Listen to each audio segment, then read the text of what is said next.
Okay, let's dive right into this. If you're manufacturing products in Vietnam and you've got your sights set on exporting to the European Union, well, the stakes have literally never been higher. The rules of the game are shifting rapidly, and honestly, what worked yesterday might get your shipment totally blocked at customs tomorrow.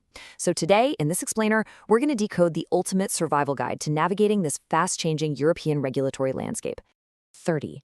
That's the number of European countries, we're talking the 27 EU member states, plus Norway, Iceland, and Liechtenstein, that are eagerly waiting for Vietnamese products. And hey, thanks to the EVFTA, the EU-Vietnam Free Trade Agreement, those tariff barriers are dropping away beautifully.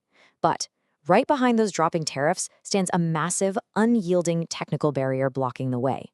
Because if you don't have the right technical compliance, well, those 0% tariffs really aren't going to do you any good. Here's our roadmap for today. First, the European passport. Second, 7 core directives. Third, urgent milestones. Fourth, the standard 6-step process. And finally, take action today. Section 1. The European passport, unlocking the EU market. So that ultimate gatekeeper, it's the CE mark, which stands for Conformity European. Now, what is it exactly? It's a mandatory technical passport, indicating your product complies with the essential health, safety, and environmental protection requirements of the EU. And I really want to emphasize the word mandatory here. This isn't just some friendly suggestion. It's a strict legal requirement to allow the free movement of goods across the European Economic Area. So the crucial point here is addressing the absolute biggest misconception out there right now. The myth is that the CE mark is just kind of like a commercial quality label, a shiny sticker you slap on a box to boost consumer sales. But the fact? It is a mandatory legal passport. Without it, your products generally can't clear customs, they can't be distributed, and they absolutely cannot be legally sold, period. Think about it. You wouldn't try to board an international flight without your passport, right? Well, you shouldn't try to export to the EU without a CE mark. Section 2. 7 core directives. Find your framework. Now, the EU regulates products through what looks like an intimidating alphabet soup of directives. But don't worry, we can group them into highly digestible buckets. If you're building smart devices or routers with Wi-Fi, you fall under red. Manufacturing heavy production lines or maybe agricultural robots, you're looking at MD, the machinery directive. Making safety gloves or helmets, that's PPE. Exporting cement or fire protection doors, you're under CPR. Boilers and piping fall under PED, and if you're part of Vietnam's booming composite boat industry, well, you're regulated by the RCD. Basically, just find your product type and boom, you instantly have your directive acronym. But beware, and trust me, this trips up a lot of exporters. These categories often overlap. Literally, one single product can require multiple directives simultaneously. For example, picture a piece of industrial machinery that has an electric motor, but also a wireless Bluetooth module for remote control. That one single product, it's got to comply with the Machinery Directive, the Electromagnetic Compatibility Directive, and the Radio Equipment Directive, all at the exact same time. Section 3. Urgent milestones. The ticking regulatory clock. Okay, so with the calendar currently sitting at June 2026, I really want you to notice something critical here. That red cybersecurity mandate from August 2025, yeah, that's already active law. The Construction Products Regulation update from January 2026, also already active law, which means the fast-approaching January 2027 launch of the new machinery regulation is the ultimate ticking clock for heavy industry manufacturers right now. It's coming up fast.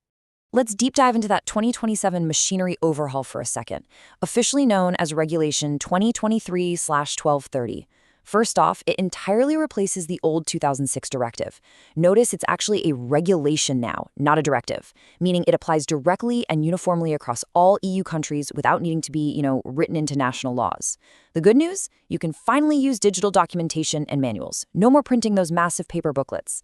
But the challenging news is that it forces incredibly modern concepts into traditional mechanical engineering. You now have strict rules for artificial intelligence, autonomous robots. And get this, you must integrate cybersecurity risks directly into your functional safety assessments. Crazy, right? And speaking of cybersecurity, for those of you making wireless devices, let's take a look at the Radio Equipment Directive, or RED. And this brilliantly illustrates how if your product has Wi-Fi or Bluetooth, the RED directive actually swallows up the other requirements. It covers the mandatory new cybersecurity and radio frequencies, sure, but it also completely envelops your electromagnetic compatibility and electrical safety requirements. It's basically an all-in-one umbrella for connected devices. And those cyber rules, they are now strictly enforced to protect data and prevent network abuse. Section 4. Standard 6-step process. Your roadmap to compliance. So here's your actionable solution to actually reach compliance. Step 1. Identify all applicable directives. And remember, like we just talked about, there might be multiple. Step 2. Determine your conformity assessment module. Step 3 is kind of the heavy lifting. Perform your risk assessments and test your product against EU harmonized standards. Step 4. Compile your comprehensive technical file. That includes all your drawings, reports, manuals, the whole shebang. Step 5. Legally draw up and sign the EU Declaration of Conformity. And finally, Step 6. Affix that CE mark to your product with the correct size and positioning. Now let's jump back to Step 2 for a second. I mentioned determining your assessment module. Well, that entirely depends on whether your product is considered low risk or high risk. If your product is deemed low risk, you, the manufacturer, can self-assess and self-declare conformity. Pretty straightforward. But if it's high risk, for example, machinery falling under the new Annex I Part A, then you are legally required to hire an external third-party notified body to test and approve it. No way around it, you literally cannot bypass this step. Section 5. Take action today. Avoid the bottleneck. Now, I know exactly what you might be thinking right now. If the new machinery regulation deadline isn't until January 2027, why on earth do I need to start preparing right now in mid-2026? Well, here's the answer. The hidden costs of delay are absolutely massive. Think about it. If your engineering team has to redesign your software to meet the new AI or cybersecurity mandates, that alone can take many months. Plus, compiling entirely new technical files is a massive logistical time sink. And furthermore, as we inch closer and closer to 2027, those accredited testing laboratories and notified bodies, they're going to experience severe bottlenecks. If your machinery gets reclassified into the high-risk Annex I Part A, you'll be stuck waiting in line for a notified body. Getting ahead of this now prevents sudden, catastrophic export disruptions later.